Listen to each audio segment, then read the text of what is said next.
32, living in Japan, and I'm coming to terms that I will always be a foreigner, and it's okay. I've been here for like 3.5 months now, and I've learned a lot about myself, and in the process, reflecting on a lot of my decisions. I've always been a guy who like overthinks everything. Like, oh, I'm doing too much of this, doing too much of that. I don't want people to think of me this way. And then I kind of like took a step back and asked myself, why the hell am I feeling that way?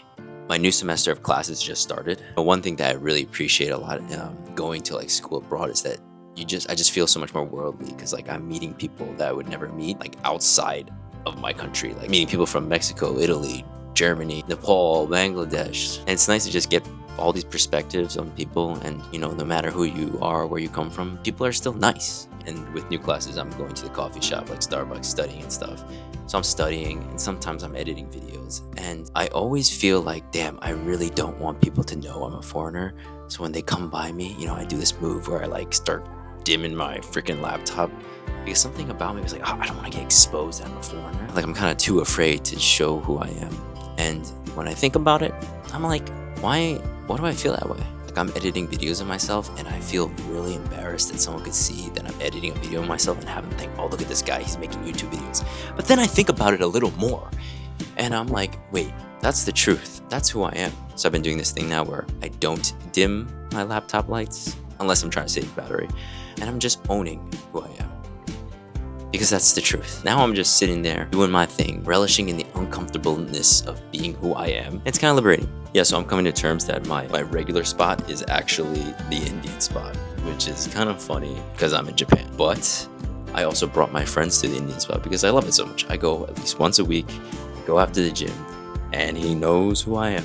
Like, the last time I went, he was like, oh, your friends left? I'm like, yeah, they left. And as I was ordering my food, he knew my order. So I always get the same thing. I get the tandoori chicken, and as I was saying my order, he was like, the chicken tikka masala set? I'm like, yes. So yeah, I think I'm officially a regular in a restaurant in Japan. Yes! It just happens to be an Indian restaurant.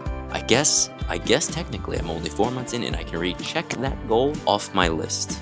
So I've been mentioning that I want to do more, and oh man, doing more is so ambiguous.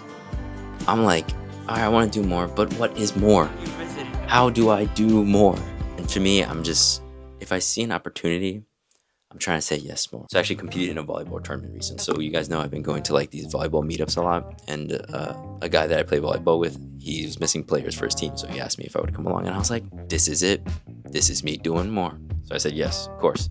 So I went, and we won. Yeah, pretty crazy. I am probably the worst one on the team. We were supposed to have the gym till 8 p.m., but they made a mistake and they booked it till 5 p.m. So they couldn't have like semifinals and finals. So they just gave the win to the best record team, which happened to be us. We were undefeated at the time. It was for money, by the way, 10,000 yen. But yeah, another moment that I thought was kind of nice is that like before we start the games, everyone like stands at the serving lines and they bow to the other team.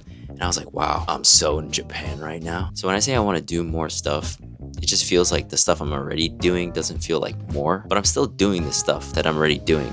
Shit, does that make any? So I've been kind of doing Pilates again, spending more time with my classmates. It's a great workout, I'm tired every time. I'm exhausted. I don't know how you girls do it. Lately, I've been the only guy at Pilates, which is a little tricky because it's in Japanese, so I don't know what the hell's going on most of the time. So because I don't know what the hell's going on, I'm trying to look at people to see how to do it. So I don't want people to get the wrong idea. When I'm looking at people, I gotta like really make it real obvious that I'm just looking to figure out the form of what I'm supposed to do. But yeah, great workout. Last time I did it, I almost passed out. In earlier videos, I've had comments to tell me that, oh, to be less stressful, just jump into the first restaurant you see that looks good. And I don't know why that whole thing kind of makes me uncomfortable, because it just feels so unknown. But I have been doing that, and I've been coming out of those moments positively.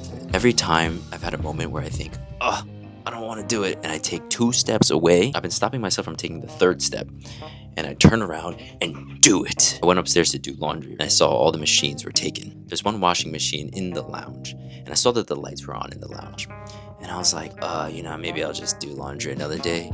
There's probably people in there, and I don't really want to talk to them right now, because sometimes I just want to stay safe inside, not talk. I don't know. People are the unknown. They could stab me. They're probably not going to stab me, but It's just my brain doing things. So I recognized that, right? And I went into the lounge to check at that washing machine. And when I went in there were like 6 people already talking to each other. They already formed a community. I've been here for 3-4 months. When did this community happen? But yeah, I introduced myself and I said hi and everything. And they had they're like, oh, you just moved in? I'm like, no, I've been here for 3-4 months. And they're like, what? I'm like, what? I was like, what? I realized after that there are others. There are people who live here. I've been living here isolated by myself. And there have been people who have created a friend community already in the building. Like, how are they even meeting each other? It's probably because I don't go to the lounge that much. One day I was doing my laundry and I was like, oh, do I go back into my room and be comfortable? No. I went into the lounge to chill and I went in and I met someone. You know, whenever you feel like you want to have a chat with someone or whatever. Yeah. Just play around Savage. And it turns out he's actually my neighbor. So he's literally right next door. But after talking to him, I learned a lot of things. Like, he also is going to Japanese school. He's also from America, and it was actually chill. Now I feel like I have an ally in this place. So I know I was whispering for that part, but I don't know if you've noticed, but my volume has been slightly louder this video. And it's because I now am friends with the guy who lives next to me. And this wouldn't have happened if I didn't get a little uncomfortable. Yeah, and he was a super nice guy, super chill guy. So I had a weekend that was free, and I was like, I'm not gonna spend this time at home. So I signed up for this meetup event, and before going, I took a nap. And every fiber of my being was telling me to just stay napping, don't go. And you know what I did? I got up. I said I promised you guys and my friends that I would do more. And I went to this meetup called Ladies Free International Meetup. And when I walked in there, ladies were free to not show up because it was a 10-to-1 guy to girl ratio. Shit was crazy. But it did get better, you know. After some time there, like 30 minutes in, like, it became a 5 guy to 1 girl ratio. I walk in there and then you sign your name, that's you show them the ticket. It was only 700 yen. Find me on the list, check me off.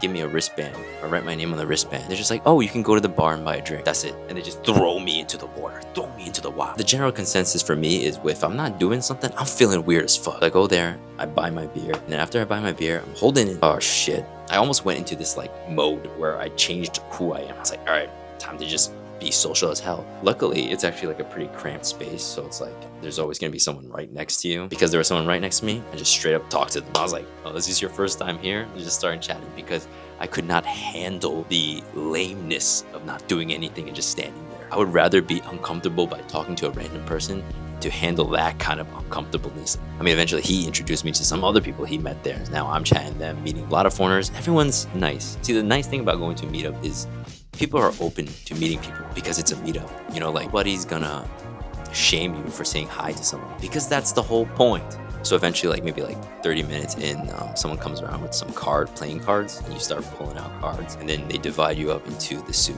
So I got put into this group, and there were 2 people there who were actually from Japan and born in Japan. It was half Japanese, half English. One thing I noticed that made me feel kind of sad is like when the language shifted to English, primarily for me, you know, the people who spoke Japanese and don't speak English well, they kind of did the opposite of light up.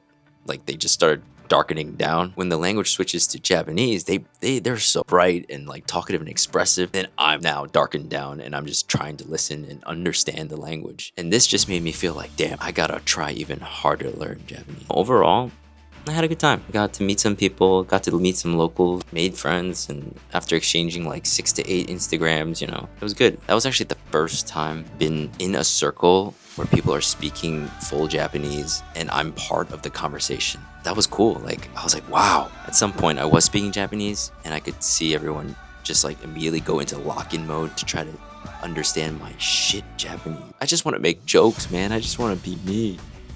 And not being able to be understood because, you know, the language is sad and motivating. I don't know why so far I've just been really ashamed about being a foreigner.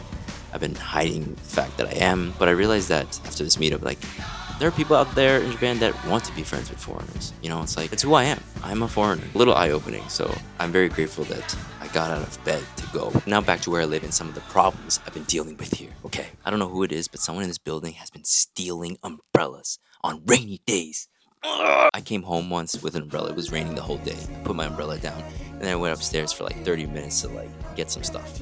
And then when I went back out, my umbrella was gone. You know, I looked around. This is not like I just left my umbrella like hanging against a wall. No, this is like a communal space where there are like parking lots for your umbrellas and they're all labeled with your room number. So people know whose stuff is is whose. So when I go there and I see mine missing, I'm like, okay, I'm pretty upset. But maybe this is a one-time thing. But I look up and there's another note of another person who's complained that someone took their umbrella and is asking them to put it back. And I'm like, there is a freaking serial umbrella stealer in this building. I'm so mad. I went upstairs and I wrote a note. So I wrote this pent up, passive aggressive note. And you know what sucks? When someone steals your umbrella and it's raining out, because now I have a dilemma. My dilemma is, do I steal someone else's, right? And I'm like, I don't want to continue this cycle of evil, all right? I don't want to cause someone else the pain you caused me, you umbrella stealer. So you know what I did? I walked out in the rain and I bought an umbrella. I don't know why that's so hard. Why didn't you just do it? Why'd you steal my umbrella? I know it seems like I might be making a big deal out of this, but like, it's such an easy thing to ruin someone's day. And my day was a little ruined. So I took it out on Pilates. Or Pilates took it out on me, I don't know. I'm starting to own who I am. You know, it's okay. You know, I am a foreigner. It's the truth. I'm trying to learn Japanese. I'm trying to be a good person. I'm trying to put positive energy out there wherever I go. I'm gonna channel my inner Jon Snow. I'm gonna never forget who I am. The rest of the world will not. Wear it like armor. And it can never be used to hurt. Or I have you guys, so thank you all for watching. I hit 200 subs as of this recording, and I'm super hyped. All these comments I've been seeing have been very nice. Thank you guys. I appreciate it. I'm gonna keep trying to do more, make stories, and you know, live my life and express it, and hopefully be relatable. I don't know. Thank you. Thank you again.